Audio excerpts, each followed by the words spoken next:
ہماری ویڈیوز دیکھنے کے لیے ہمارے چینل صراط جنت کو سبسکرائب کریں۔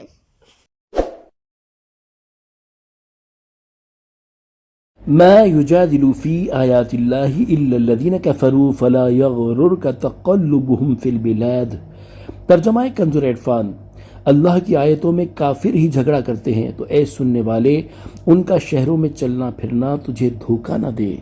تفسیر صراط الجنان یعنی قرآن مجید کو جھٹلانا، اس کی آیتوں کا انکار کرنا، قرآن کریم پر اعتراض کرنا، اسے جادو، شعر، کہانت اور سابقہ لوگوں کی کہانیاں کہنا کافروں کا ہی کام ہے۔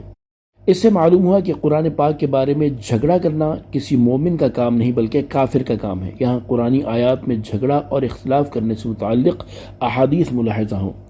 حضرت ابو ہریرہ رضی اللہ تعالی عنہ سے روایت ہے، سرور دو عالم صلی اللہ تعالی علیہ وآلہ وسلم نے ارشاد فرمایا، قرآن میں جھگڑا کرنا کفر ہے۔ حضرت زید بن ثابت رضی اللہ تعالی عنہ سے روایت ہے، تاجدار رسالت صلی اللہ تعالی علیہ وآلہ وسلم نے ارشاد فرمایا، قرآن مجید میں جھگڑا نہ کرو کیونکہ اس میں جھگڑا کرنا کفر ہے۔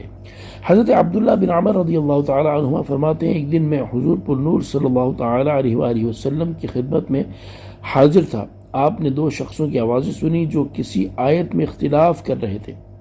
حضور اقدس صلی اللہ تعالی علیہ وآلہ وسلم ہمارے پاس اس طرح تشریف لائے کہ چہرہ انور میں غصہ معلوم ہوتا تھا۔ ارشاد فرمایا، تم سے پہلے لوگ اللہ تعالیٰ کی آیتوں میں اختلاف کرنے کی وجہ سے ہی ہلاک ہو گئے۔ حضرت عمر بن عاص رضی اللہ تعالیٰ عنہ فرماتے ہیں، نبی کریم صلی اللہ تعالیٰ علیہ وآلہ وسلم نے ایک جماعت کو قرآن مجید میں جھگڑا کرتے سنا تو ارشاد فرمایا، اس حرکت کی وجہ سے تم سے پہلے لوگ ہلاک ہو گئے کہ انہوں نے کتاب کے ایک حصے کو دوسرے حصے کے مخالف دکھایا۔ اللہ تعالیٰ کی کتاب تو اس لیے اتری ہے کہ اس کا ایک حصہ دوسرے حصے کی تصدیق کرے، لہذا تم ایک حصے کو دوسرے حصے سے جھٹلاؤ نہیں بلکہ کتاب میں سے جس قدر جانتے ہو اتنا کہو، اور جو نہیں جانتے اسے عالم کے سپرد کرو۔ یاد رہے کہ قرآن مجید کی آیات کے بارے میں جھگڑا کرنے کی مختلف صورتیں ہیں، جن میں سے بعض صورتیں کفر، بعض کفر کے قریب اور حرام ہیں۔ مثلا قرآن پاک کو جادو، شعر، کہانت اور سابقہ لوگوں کی داستان کہنا، جیسا کہ کفار مکہ کہا کرتے تھے، یہ کفر ہے۔ یوں ہی قرآن عظیم کو اپنی رائے کے مطابق بنانے میں جھگڑنا کہ ہر ایک اپنی رائے اور ایجاد کردہ مذہب کے مطابق اس کا ترجمہ یا تفسیر کرے، یہ کفر بھی ہو سکتا ہے اور ضلالت و گمراہی بھی۔ اسی طرح بغیر علم کے قرآن کا مطلب بیان کرنا حرام اور اپنے بیان کردہ مطلب کے درست ہونے پر اصرار کرنا مزید حرام ہے۔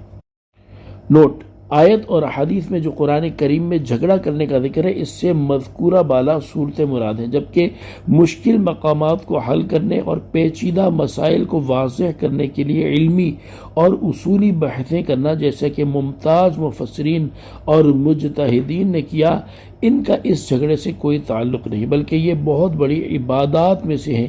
نیز مفسرین اور مجتہدین کا جو اختلاف ہے وہ جھگڑا نہیں بلکہ تحقیق ہے۔ فلا یغررک تقلبهم فی البلاد، تو اے سننے والے ان کا شہروں میں چلنا پھرنا تجھے دھوکہ نہ دے، یعنی اے سننے والے کافروں کا صحت اور سلامتی کے ساتھ اپنے شہروں میں یا ایک ملک سے دوسرے ملک تجارتیں کرتے پھرنا اور نفع پانا تمہارے لیے تردد کا باعث نہ ہو کہ یہ کفر جیسا عظیم جرم کرنے کے بعد بھی عذاب سے امن میں کیوں ہیں، کیونکہ ان کا آخری انجام خواری اور عذاب ہے۔ صلو علی الحبیب صلی اللہ تعالی علی محمد صلی اللہ تعالی علیہ وآلہ وسلم۔